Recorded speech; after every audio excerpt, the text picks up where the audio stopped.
G'day and welcome to Refueled this week. G'day. We're here in front of some of Mark's stuff this time instead of... in case you didn't realise. Yeah, just float around. Yes. Oh, I guess it's the beauty about doing a podcast. We can sort of do it anywhere, can't we? Spot the mini-me. Spot the mini-me in the background. It's hilarious. We've had a bit of an interesting week this week. How's your motoring week been? Motoring week? Yeah, what have you been up to? And I've got a coffee, so cheers to anybody who's having a coffee with us. Yeah, I had one earlier, so I don't have another one, otherwise you'd have to point the thing up on the ceiling. You'll be going all How hot is it today? 39, humid. Yeah, welcome to Queensland.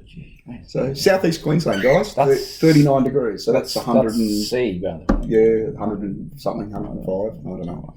It's pretty freaking hot. Yeah, I know. Tell me about it. I wouldn't want to be driving a classic Mustang without air conditioning.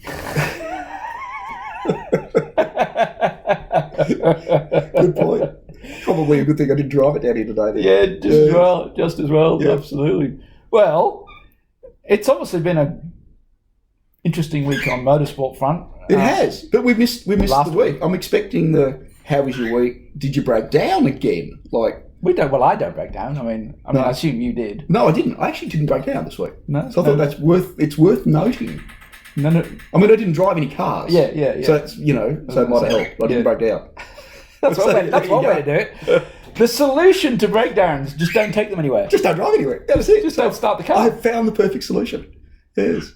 Although we did take the truck down to the camping show last weekend, the caravan and camping show. Yeah, that would have been exciting. It was very exciting. Yeah. Yes. Yeah. Had a ball. You took the truck down to the camping show. Yes. And how did the truck like it? The truck thought it was very good. Truck parked undercover. Just narrowly got in under the. It's amazing, obviously, because you're jacked up and lifted, and people with lifted vehicles, you sort of watch what you're going to hit as you drive under, and the dead giveaway is the aerial. If the aerial hits the stuff on the way in, you're going to be really, really tight.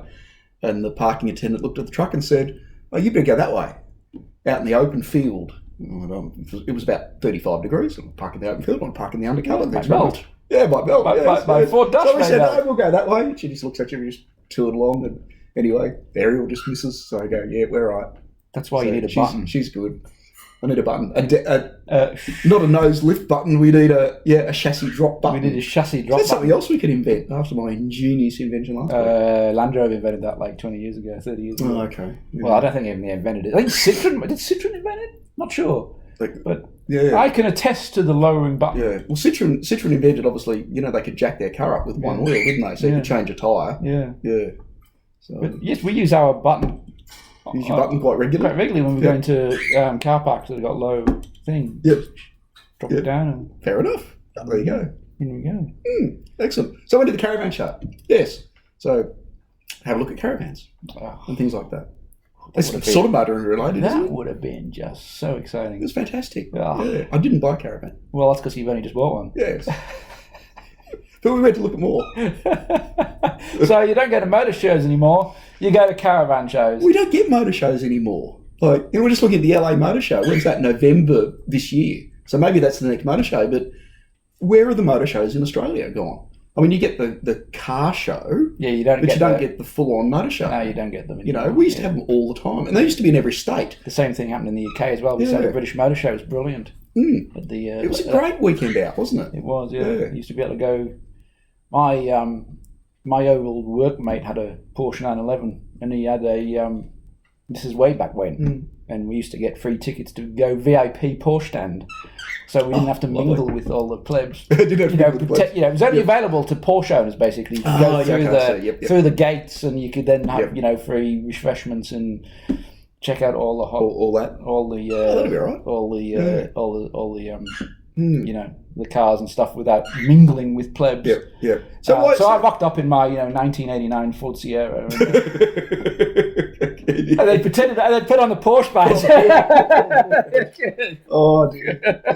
There's a tear to the eye. So why do you think that is? Why do you think we don't get it? I mean, we can't really blame COVID because they were sort of dying out a little bit. I mean, the British killed motor them shows off, I guess. stopped way before COVID. They stopped a long time ago, didn't they? Yeah. Oh, I guess it's cost. I mean, I assume it costs a lot of money to put on. I don't know. And they don't see the value. They don't sell vehicles out of it. So, I mean, they're still happening around the world, though, because you still get... Was it LA Motor Show? You see the LA Motor Show, you still get... I think they do one in Detroit. Yeah, in Japan somewhere. In Japan. Or something. Yeah, and Big Euro one. Big Euro one, maybe Germany or something. So you get a few of them. You do get a few of them, but they've obviously consolidated into bigger motor shows in just the main key... Yeah. And I guess not having local production car manufacturing here, your local Ford's gone, local Holden's gone. They've all what's people looking at? Go and look at a couple of Corollas. That's right. It'd have to be just all you could have is a Ford Ranger, Toyota Hilux show. Yeah, Ford Ranger, Toyota Hilux show. It's all it needs to show up. Everything else doesn't matter. Oh, they get a million boat and show up. That'd be really good. Speaking about Ranger, did you see the dealer test drive for a Ford Ranger Raptor in South Africa? I have seen this. I haven't seen this video, but it's probably worth a little share. It's worth a share. Channel. We could possibly put a link up to it. So we spoke about last week about the two lads in Italy who rented a couple of Ferraris and then decided how much hang time they could get, before they put it into the swimming pool.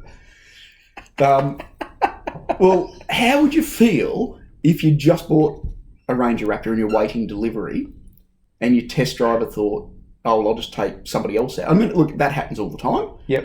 It's happened here in Australia. I know I'm from a little country town called Bendigo, and it's happened with one of the dealerships down there when I was a lot younger, and they wrote off a customer vehicle on a test drive. But, yeah, a couple of South African lads are out with the Ranger Raptor, and a few little concerning things that come along with it, because it looks like the hands were full. The hands were full, yes. Yeah. So whether it was like they were downing the Scotch and Cokes at the same time while they're out doing donuts in someone else's vehicle. But they certainly had glasses of drink in their hands. Glasses of drink. We can't comment on what with was ice, in there. Yes. But they seemed very happy. And they were very happy. I can't imagine what was in these glasses. They were very happy after they rolled it too. They're chuckling and laughing and carrying away. So, but anyway, I've just given the plot away. They've actually rolled the Ranger Raptor during a test drive. Very jovial. Yes, it was on the roof. It was on the roof, Yes. Complete right. And the blokes are, detached their seatbelts and smacking their heads off the roof, and they're finding it very funny. One still had the glass in their hand. I think it was empty, though.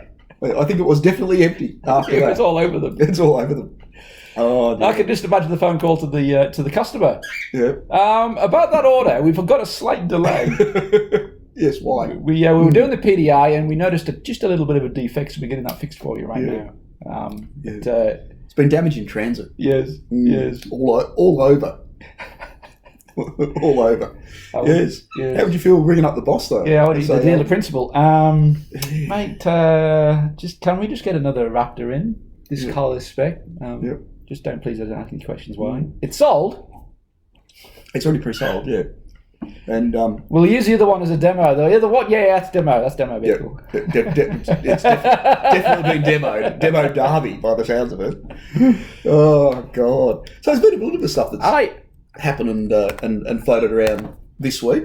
So I go on. Oh no, I was going to say you go, and then I want to sort of continue on that Ranger Raptor / Ford / Ute direction before we get into a little bit of Formula One, a little bit of V8 Motorsport, and we'll leave that for later on in the program. I know your propensity to a Volvo. I love the Volvo. I mean, there's been so many great Volvos, haven't there? I mean, your combination, Ford trucks and Volvos, you literally couldn't get more polarising apart. I do wonder what goes in your head. You must have like they talk about left and right brain. You must have like a big brain. Very isolated sections of your brain that do not intermingle. Willing to accept all comers. So I thought you might find this interesting, but Paul Newman, obviously famous actor of the past. Yes. He has a modified 1988 Volvo 740 Turbo. Well, there you go. I mean, now how bad? Put it for auction. How bad can that be? Because once again, Paul Newman, Ford God, Bullet Man, Fords and Volvos. So obviously I've got the Paul Newman brain. Bullet Man. We drove Bullet. Paul Newman. No, Steve McQueen. Oh, Steve McQueen. Oh, see, I don't even know. You don't even know your actors. No, there you go. I don't even know actors. No. Well, it was, you know. So that's obviously the empty part of your brain that you. That's the empty part of the brain. Was that the Volvo side or the Ford side? I was getting so excited over the Volvo. So basically, he's got a modified 740, which is the big square wagon from the 80s. Yep. It's got a 3.8 litre V6 from a Buick Grand National. Oh, God, okay. It's turbocharged. Jesus. Driving through the rear wheels through a Pontiac Firebird 5-speed manual gearbox. It looks pretty... that would go like... Looks pretty wild. Shit off hot shovel, I would imagine. Unless it's in the wind. No, I think it would still go. So that 3.8 Buick liter, Buick motor just was phenomenal. Didn't it go into Holden Commodores? It wasn't as phenomenal then, though. It was terrible. We didn't used to call it phenomenal then. Shitty comes to mind. They were supercharged in the Buick Grand National over there, and they were drag racing weapons. It's got a few tasteful, modifications. It's obviously lowered, and it's got 16-inch Gemini wheels. And it's got a Sony CD player. Oh, well, there you go. So, And a boost gauge. That's like fully updated technology. So he's put it up for auction, so it hasn't sold yet? No, well, not at the date, not at the moment. It's only got 59,000 miles on it. Yep. I reckon that'd be well worth a buy. All right.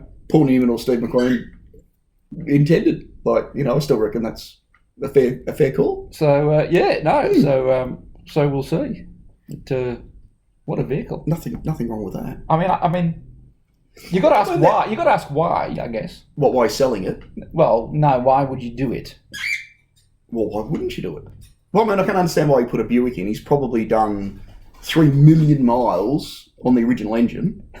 I don't know. And then figured, well, I need to put a new engine in. So.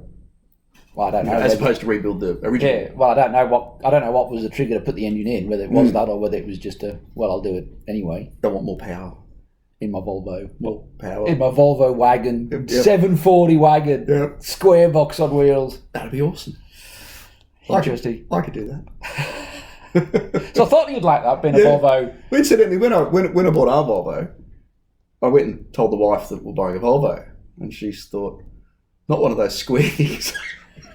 Well, that's what you think of. Even now, that's what you still can't help but thinking Volvo, square things. Yeah. I mean, I do have a soft spot for the 850R. Yes. The 850R was a really nice. Well, I mean, that's just the precursor to the 850R. Well, it's the successor to the successor. And obviously, it was a hit in the British Touring Car Championship. It was in the British Touring Car Championship, wasn't it? Yeah. The 850. I think they did fairly well, didn't they? They did fairly well, yes. And then when they moved to the Vs later on, they became a hit with the British Motorway Police. Yes, that's right. I remember them. Yes, I actually do remember them in police. Well, there you go. Whether they was tuned as Paul Newman's one, I will never know. But anyway, there we go. So I thought you liked that. Yes, very, very good. Fantastic. Grenadier. Changing tax. So obviously the company that thought the Land Rover Discovery was the best vehicle in the world. Defender was the best. See, I've got all these fucking words going on at the moment. They thought the Defender was the best vehicle in the world. Bleep. And I mean, it's honestly hard to argue with them. I mean, Land Rover Defender. Well, apart from the fact that it's terrible to drive. Well, in all regards. I mean, the air conditioning's brilliant. Just open the flap at the front, drive past it. Right. But obviously, when I'm assuming when the founding team of Grenadier got wind that Land Rover were redoing the Defender. Yep. Not in traditional Defender fashion. Mm-hmm. Yeah, making it a modern SUV. Although I actually quite like it. They obviously decided to go out and build an old one. Yes, and call it the Grenadier. Yes. Well, there is a new one coming. There's a new one coming. So I knew a little bit about the old one because I followed a lot of the build project for the early Grenadier. Yeah. So, with 2024, there's been some spy shots. And it is, you'll like this, it is a pickup truck. Oh, A fantastic. Grenadier pickup truck A Grenadier pickup has truck. been teased. So there's a prototype, obviously, out and about doing testing. So they've come up with a little bit of creative and original thought again. So they built the Grenadier, Yeah. and they've been incredibly creative and original with their thought on how to build that. Yeah, And now they're bringing up a new model, which is also creative as well. absolutely. Yep. So basically, it's a stretched wheelbase version of the SUV. Yep. But it's basically. So you think it's something like a 130? Yeah, I mean, you could argue it's almost like it's like what Jeep did with the Dodge Ram pickup the truck Wrangler. Jeep Wrangler thing. Yeah, that looks terrible. It does. Yeah. I think Unless you just the crap out 6 of it. inches and 40s. Yeah. Then, hello. But in factory form, Yep. does it? I mean, does look, the Grenadier is, I think, for the market. Like, I think it works really, really well. You know, BMW powertrain. They've got a lot of bells and whistles in it. It's gone really, really well. Yes, I mean, it has all basically it has everything that the Grenadier, the SUV had, except that it's a pickup truck. Yep. So it's obviously a bit longer, and it'll have bespoke, body on frame construction, Yep. etc. Still the BMW. Same engine, same engine, same gearbox. BMW 3-litre Yep. turbocharged, gas and petrol and diesel. Lovely. So They probably don't that's sell something that Land Rover's not done with the Defender, is bring out because they used to have They used to have one. one, and they've got the sort of the farm spec, Yep. which is like a 2-door, 2-seat, Yep. and the rear And the rear bit. but it's not a truck. It's not, no. It's still a Yeah. so Yeah. Not a very long bed on it. I think we're getting a little flashing light. Yeah, a little flashing light. Could be UFOs going on. yeah. But It's not a very long bed on it though. That's the only thing. no, So it looks like it's like a very short dual cab. it's a very short dual cab. Yeah, so it's like they needed to either inch everything forward a bit. Yeah, or actually give it a much longer wheelbase, Or which give it probably much- would have been better. Yeah, So, but then I guess you lose a bit of off-road ability, don't you? With your brake. Yeah, no, they're good. Like, I actually wouldn't mind to drive a Grenadier. So there you go. Lovely. Well, we're still talking about Utes, I guess. Talk about Utes We'll before talk about the Ranger Raptor. Before I talk about Lamborghini. You don't talk about Lamborghini, do you? So, Dodge Durango Hellcat, which is not a Ute. No. It's not a Lamborghini. No, it's not. It's a Dodge. It's a Dodge, okay, but Dodge Durango Hellcat owners, guess what they're upset about? Let me think. And you got to imagine you've gone out and bought a Dodge Durango Hellcat, Yep. like brilliant SUV for a Dodge owner. Yep. What could you possibly not be happy about? Well, God, the list is a mile long. But let me come up with like what would be the top. Top of the list for what a Dodge Durango Hellcat owner is not happy about. It's too slow. It's too slow? Probably not at the top of the list. Would you believe they're not happy about Dodge selling more of them?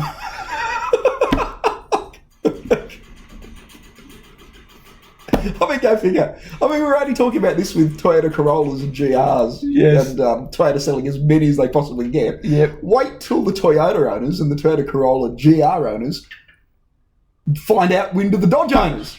Because the Dodge owners are suing Dodge for selling more vehicles and bringing back the Hellcat Durango. How dare they? Yes. How dare a car company sell more cars? Isn't that hilarious? So there you go. That's what's going to install. So if you don't want your company to sell more cars that you bought because you think your value is going to go down, well, you probably shouldn't have bought an old one to start with because they have such a thing called depreciation.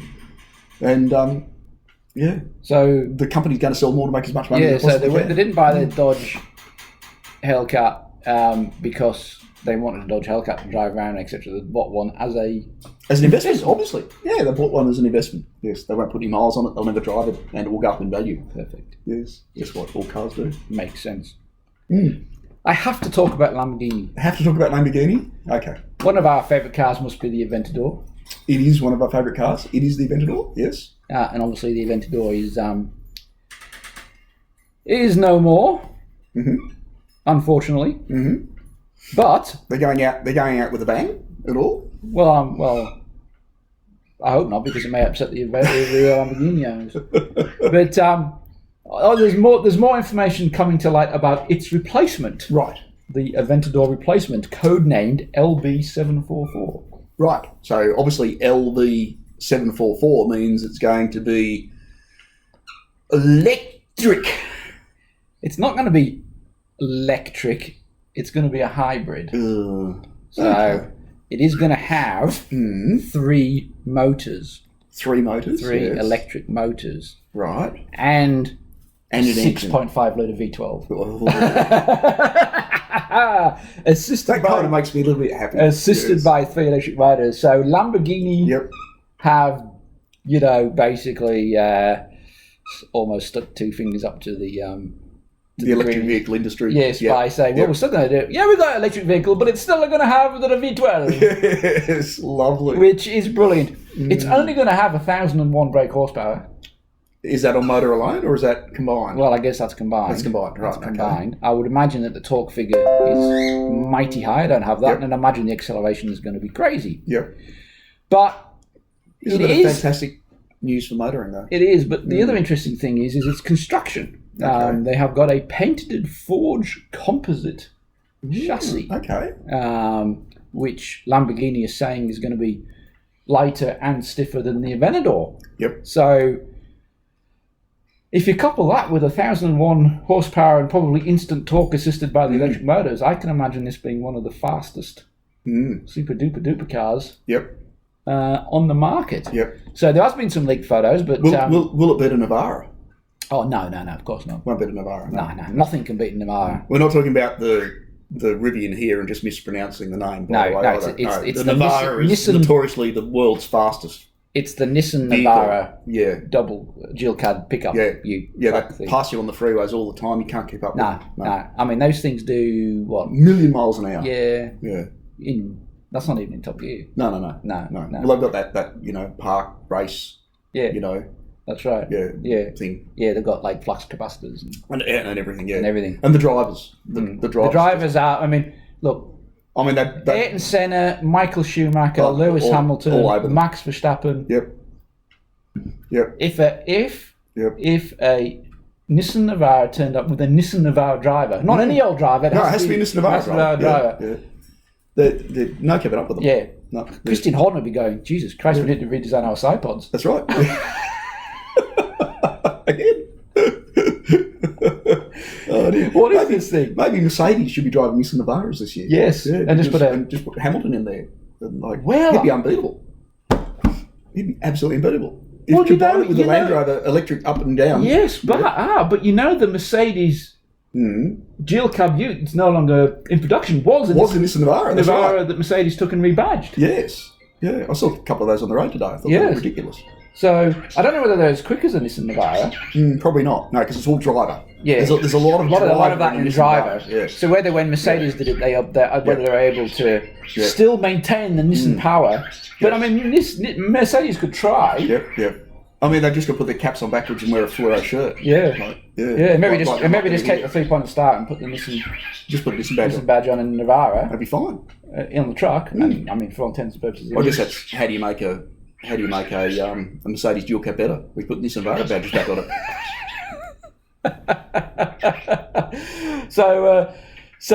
If you can't keep up with that, it's Australia. So we're not going to explain it anymore.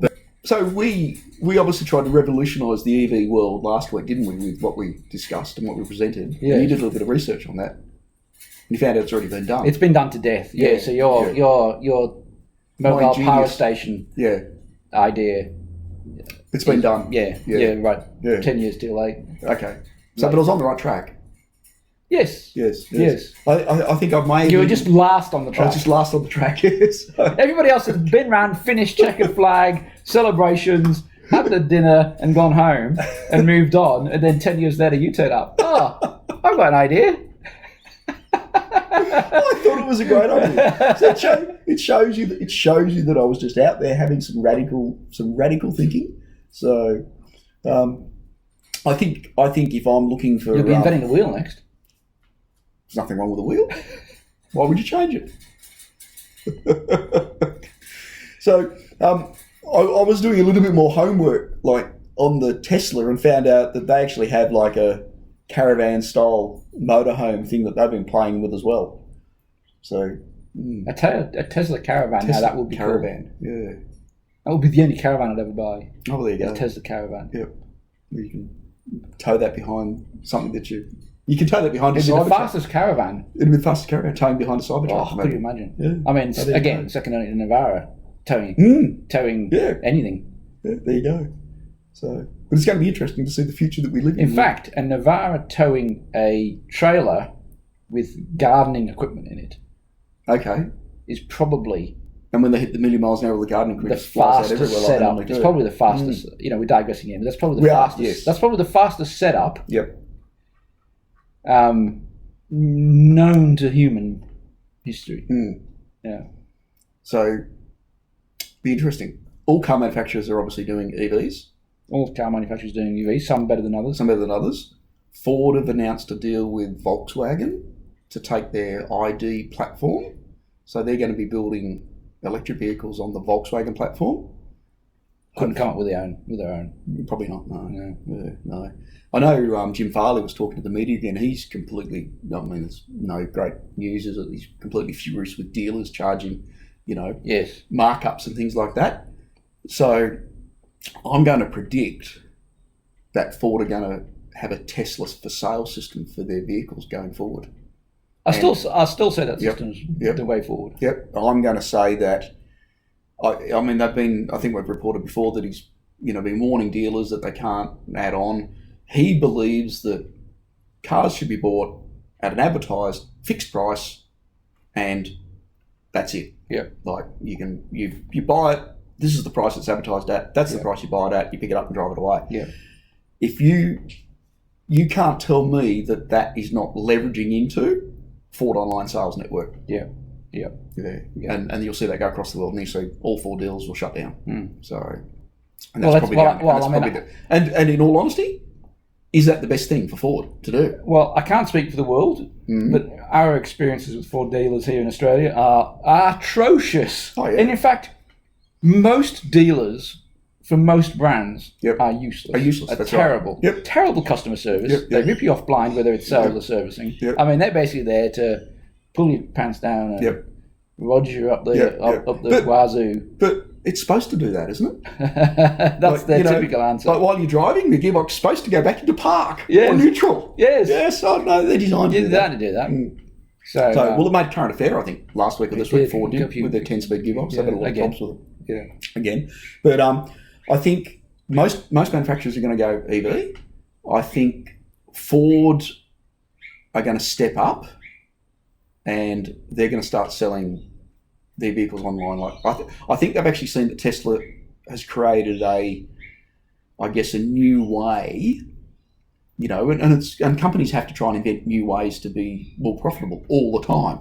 And I think a dealership model is probably the most unprofitable model. Well, so there's a legislation in the US that car dealers can't change their MSRP price more than once or twice a year or something. I don't know what the exact rules are, but I do remember reading this, that a dealer cannot change their MSRP price. It's fixed for a period of time. Right. Now, obviously, they can do dealer markup and everything. Yep. But of course, because Tesla does not operate to that system, they literally, and they do, they change their prices up and down based on demand, economic conditions, and all the rest of it. So they can literally say, we've got some stock here that or we're gonna unload. It's just top to grab. And they can do that really quickly. Whereas obviously manufacturers can't. And the other thing is that ultimately dealers reflect back on the manufacturer. Yep. So you have a terrible dealer experience.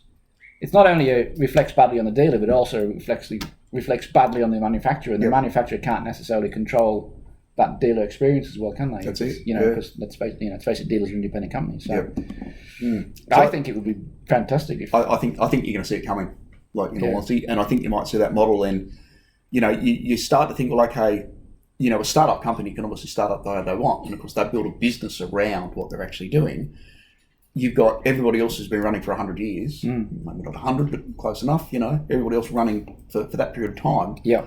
Under a model that was invented 100 years ago. Yeah. So like a retail sales style model. And you think, in the age that we live in now, it's just been completely surpassed.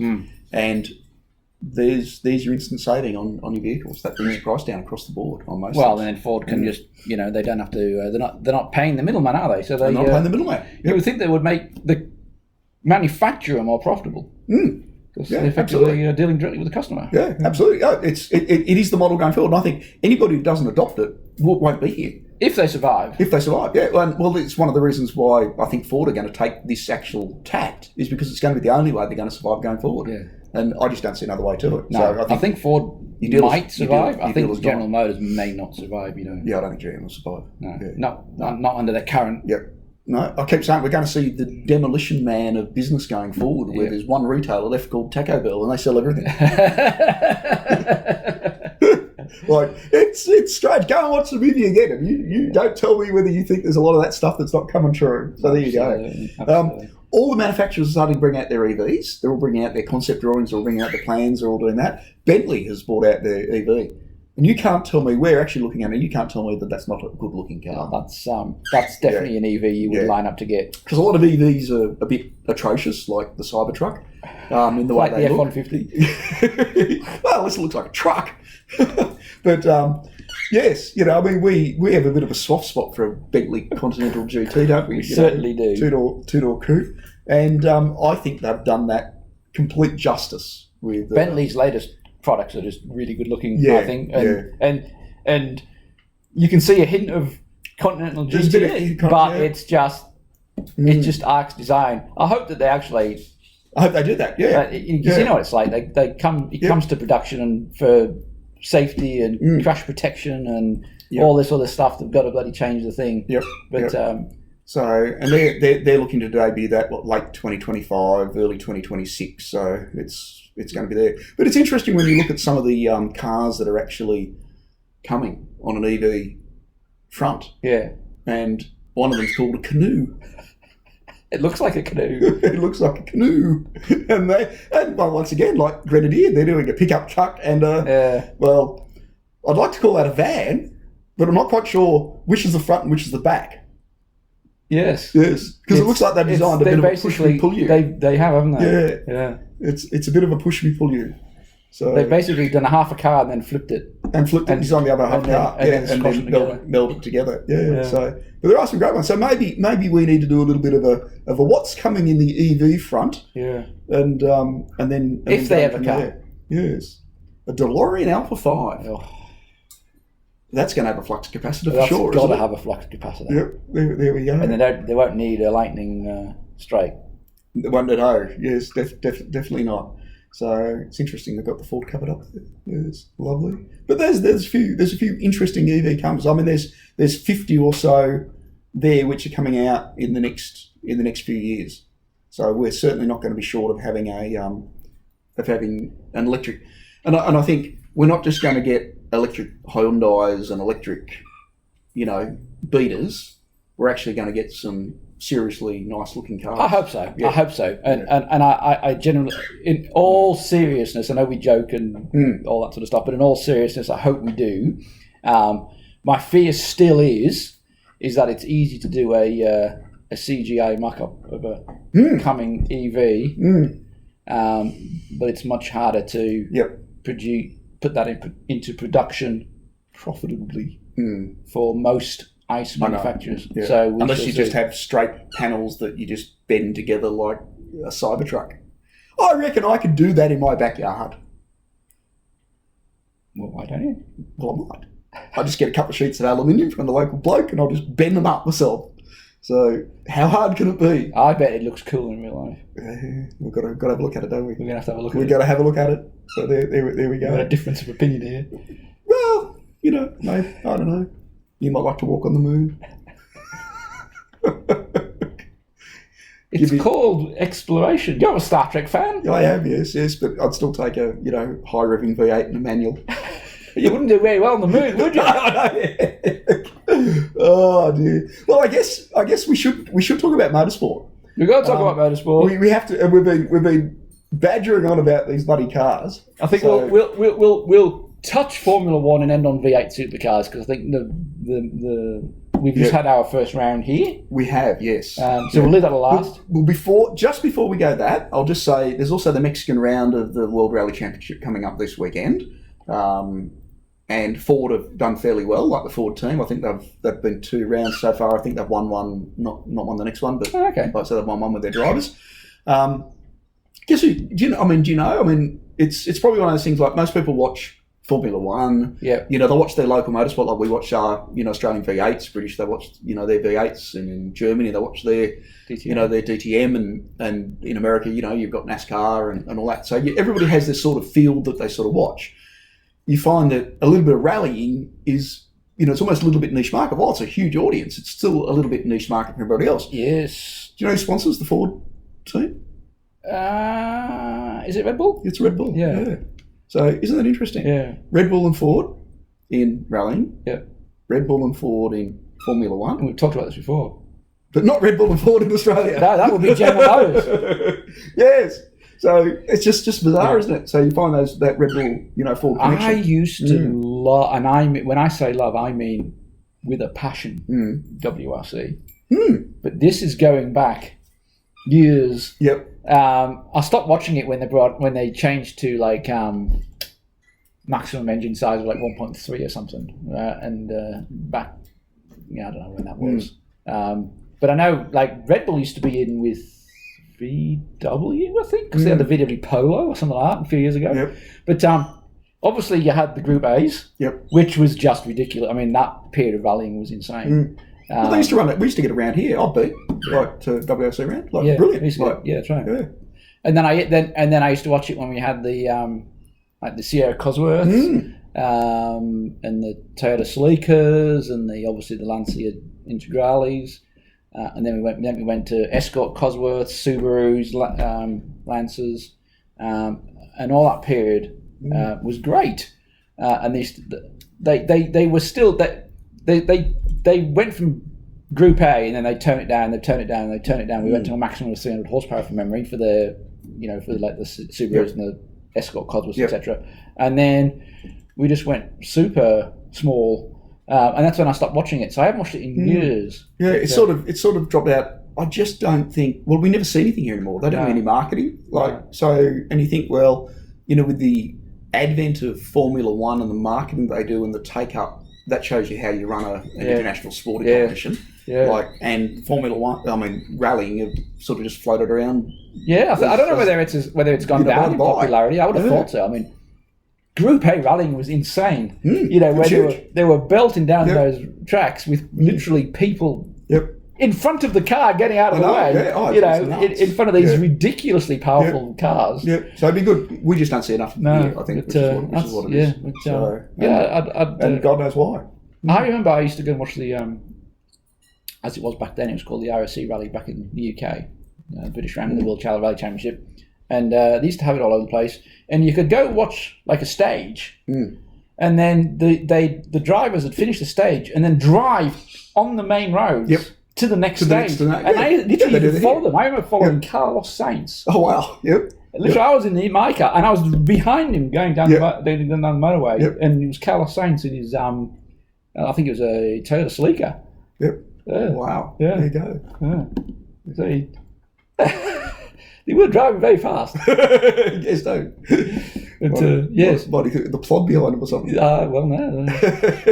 Amazing. But, you certainly wouldn't see that in many sports where you... No. Yeah, I'll just drive to the next stage myself. So. In the car that I'm rushing. In the car that I'm rallying. That's right. Yeah. Oh, it was good. But I guess we're getting close to... There's the introduction. I guess there's the introduction to F1. So obviously, yes, we're Carlos Sainz, I guess. We're Friday here. We're Friday. Yeah, we are Friday. So, race on Saturday in Jeddah. Yep. We'll see. So, different circuit. Higher. Everybody's trying to hype up a different result because, of course they are. Yeah. Because obviously they want to garner interest, and Red Bull just don't want to be, the more that, I think I said to you yesterday, the more they protest, the more likely it is that they've got it covered. But I think this race will be a key going forward, because if it's the same outcome as opening round in Bahrain, you can basically say the season's over. Well, Red Bull have got it covered. They've got fast track, slow track, high deg, low deg. Fast corners, slow corners. We can just do anything. Yeah, which is kind of what I suspect. Which is kind of what we suspect, I think. So the track is different. So obviously it's a high speed track. Yep, high speed track. It's a very slick surface. Much lower degradation on the tyres. Yep. So the surface is actually quite impressive. Yep. So they think the Ferrari's faster. Everybody thinks the Ferraris. They're all saying Ferrari have a better engine, higher top speed than everybody else does. I agree, but Red Bull have always traditionally, when you think back, Red Bull have always been. Think back in the Renault days. They've never had quite the horsepower. Yet always seem to get there somehow. It's not all about horsepower. So I think Red Bull have got an incredibly well aerodynamically designed car, and obviously that is really good getting in and out of low speed corners and maintaining great speed through the corners. And you've got Max as well. Yes, and Charles has got a 10-place grid penalty already. Yes, through his changing his PCM model or control model, whatever you want to call it. So I mean, they're already off the fighting. Off the rear foot. Now, I mean, sorry.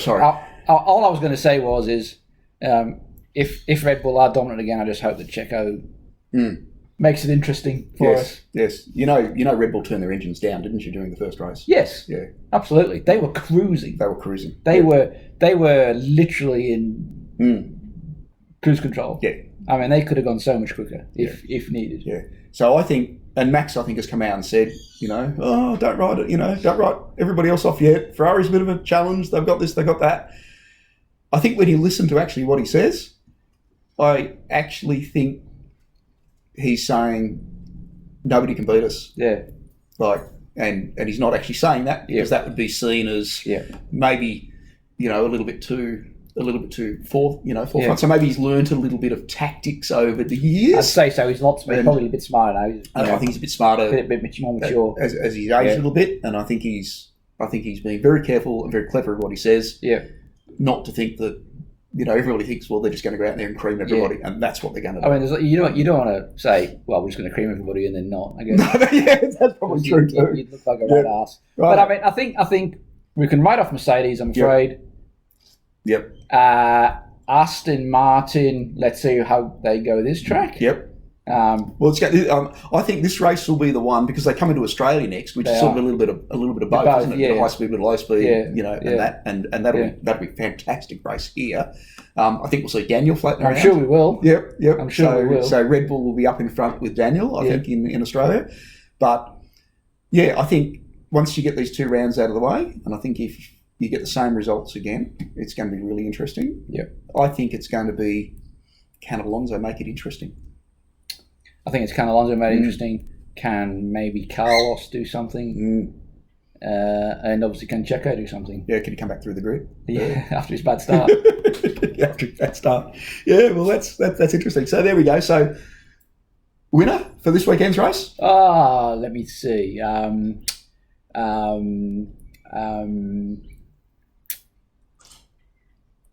Hulkenberg. Go the Hulk. No, I think we probably got to go with Max Verstappen, don't we? I think you'd be stupid not to go with Max Verstappen. So you think Red Bull 1-2, or you sort of want to try and slot maybe an Alonso into second? Last year, Checo had the qualifying. He loves it. He loves this. Yeah, the qualifying lap of his life last year. Yeah. So I'm going to say Checo. He's going to go second, but I'm going to say he's going to be a good second. Right. I'm going to say Max. So Red Bull wins by 30 seconds again? Well, I reckon it'll be closer. I think it'll be Max, Checo, but Checo basically covering him, but much further up. Yeah. So they may not be able to turn their engines down this time. It'll be a friendly radio discussion to Checo. Just hold station there, mate. Okay, we'll wait and see. And then third will be a fight out between Carlos Sainz and Alonso, with Leclerc assuming he finishes charging to the pack from Yep. wherever he ends up. Yep. 10th plus, probably 12th, I'd imagine, 13th, Yep. something like that. He'll probably start. You think McLaren will come last again? I think McLaren will. I think Lando will finish just outside the points, and I think Oscar will. He's having a ball. It doesn't matter. Will not finish again. Yeah. Oh, it'd be a shame. Because Blake's having a ball. Oscar is. He's a great driver. He's very talented here. He is. Yeah. So it's great to see him in a Formula One car. Yeah. So good luck to him. I guess that brings us into V8 Supercars Australia. V8 Supercars Australia. So I don't know how many people watch this around the world, but obviously it's our preeminent touring car season. So I didn't watch a lot of it. You watched it, obviously. I watched the Sunday race. I watched half of the Sunday race, and I watched the highlights of the Saturday race. Right. So there's been some fallout. There's been some fallout, which we might touch on. Yep. The race itself was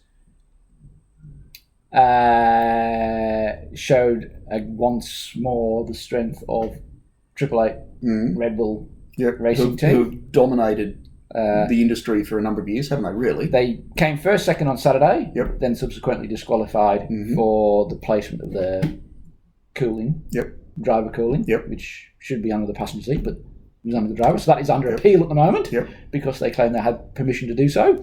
But I mean, they were miles quicker than anybody else. Sunday, again. I nearly said Max Verstappen. Yep. Shane Van Gisbergen. Might as well be. Shane Van Gisbergen, who is the Max Verstappen at the moment of V8 Supercars, was a clear winner. Yep. He did have to fight for it, but once he got clear, he was so much quicker than everybody else. And then, Chaz Mostert was second in the Mustang. In the newly formed Andretti Racing. Yep. Walkinshaw Andretti Racing Mustang, who have been traditionally the number one Holden Works team, let's call it, until Triple Eight took that mantra. But they've gone back to Ford, and Mostert, which was my dark horse, is now leading the championship. Subject to the appeal. It's interesting to see. Obviously, you've got brand new cars. This is the first race for brand new, we call them the Gen 3 cars. Gen 3 cars. So we've got the Ford cars, and we've got the Chevy Camaro. We've got the Mustang and the Camaro. Yes. But brand new vehicles, all out of the box, same engines for each make, but obviously everything's controlled. So it's a controlled series that we run here. So all the cars are parity balanced, so they should be as close as possible so you get nice even racing. Yes. You get the same team step forward. Yep. So Red Bull, Triple Eight Racing still managed to win like they do always. Yep. Shane Van Gisbergen, no matter which side of the fence you're on in terms of his conduct, which we'll talk about, but he is clearly, I would say, just that one step ahead of every other driver. Yep. He's shown that last year. He's almost like the Scott McLaughlin, you get one at a time, don't you? I mean, you've got Max in F1 now, and you think, well, is that part Red Bull? Is that all Max? But I think there's a lot of combination of the two. I mean, it's a combination. I mean, the fact that he won the season last year in the old car, in the Gen 2, what was then the Holden Commodore, and then he's 3 in a row. I think Shane now is, or not, or 2 in a row, going for 3rd in a row. Yeah, he's going for 3 Scotty McLaughlin won 3 in a row. But I think he has won 3 because he's won one. He won one a few years ago. So the fact that he won the season last year easily, like he walked it. Complete change of car, comes out and basically wins the first 2 races. All right, he was disqualified from the first one, but that was nothing to do. I mean, won the second one. Why he was disqualified hasn't affected the race pace. No, it hasn't got anything to do with his driving. No, he would have won it. So, like if they swapped the kill suit to the other side, he still would have won. So there've been parity issues obviously during the week. Yeah, I think they've been pinged as well beforehand. So they were issued a little bit more parity adjustment before the race. Yeah, couldn't go out and test it. I think Jamie Whincup actually was fairly vocal and said that, basically pick on us and slow us down a little bit. But every team is going to be leveraging for whatever they can get. Yeah. And Van Gisbergen comes out and just blows everybody away. Realistically, he's blown everybody away. Correct. Yeah. And the disappointment of the weekend would have to be DJR. Yeah, it's a bit of a shame, isn't it? Shell Power, V-Power Racing. They were nowhere. Haven't they changed since Penske has stepped out of them? So you say they're not quite. I mean, they lost Scott. and they lost obviously Scott McLaughlin, and they lost Penske left. Racing. Yeah. I mean the same guys are there. Yep. But obviously they just lost that. Whether they've lost finding. I mean, they're still a Ford team, still a works team, but they were floundering so badly this first race. I think they finished like 17th or something, and I don't know. Something. It'd be interesting to get inside opinion, wouldn't it? Yeah. Of what's actually going on. Yeah. So, but obviously, a little bit of controversy. Well, just a little bit. Just a little bit of controversy. They were fined, or they've lodged an appeal. Yep. So Triple Eight Racing will lodge an appeal, costing 10 grand to lodge an appeal. That goes to Motorsport Australia. They'll sit down with a 3-panel judge and hear the evidence and then make a ruling. They'll lose. They'll lose. Yeah, I think. Race is one and done. Appeals never. I can't remember ever in any motorsport where an appeal has overturned a result. Yeah. But that's not the real controversy of the race, is it? Of course not. No. We couldn't settle that. No. We've had past and former drivers have opinions on what's going on. On live TV. And then subsequently on social media. And they've just gone at it like cut snakes. Yes. Yeah.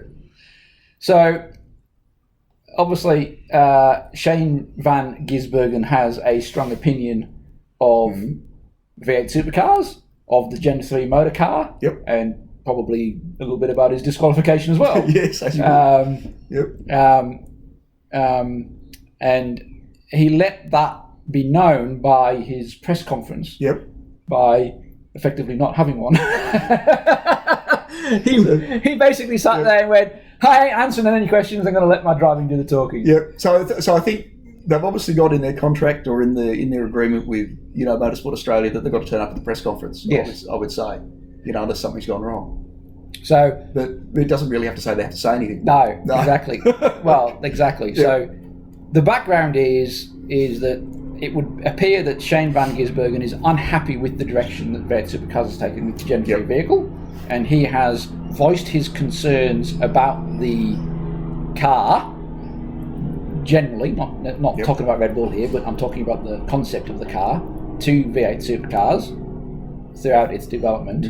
And I believe that he is not alone of that view as well. So what are some of those issues? From what I know is there is some issues about how it uses its tyres, and we saw that, which incidentally suits Shane because he's quite smooth. It suits his driving style, and would seem to suit the car. But that's not I mean, I have never been Shane's number one fan ever since he left the way he did Stone Brothers way back when, from memory. But I'll give him his dues here. He's basically said, well, the racing is going to be crap if we go down this path, which he has been shown to possibly be on. He's not. Well, he's a driver. He knows what he's talking about. He may not be far off the mark. And I also understand that the design has some issues with overheating for the driver. Right. I think there's some in-cabin temperature issues going on, which is probably why Red Bull were trying to fiddle around with their cool suits and everything. And I know we had some drivers really struggling with heat and etc. afterwards. But anyway, apparently V8 Supercars turned around, basically said you've got to toe the company line. You can't speak out against what we're doing, etc. etc. So the story goes, which obviously spilled into the press conference. Shane was basically, and so Shane was obviously not happy about that. So he's obviously just not happy with everything. And then and the team's been pinged on Saturday.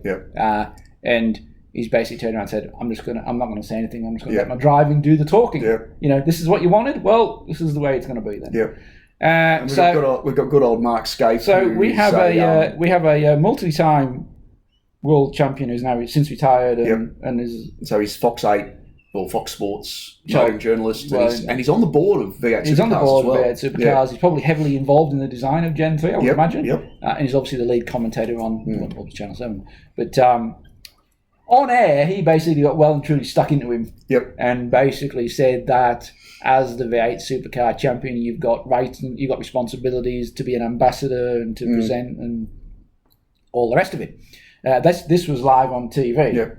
And of course, since then, after the race, the following days, we've had social media posts by Shane explaining what happened, and he felt it was a kick in the teeth, and I think Skaife's come out and said, well, he didn't intend it to be a kick in the teeth, but he wanted to express himself. Exactly, and then coming from somebody that knows how to wave the fist standing on the side of the racetrack. Exactly.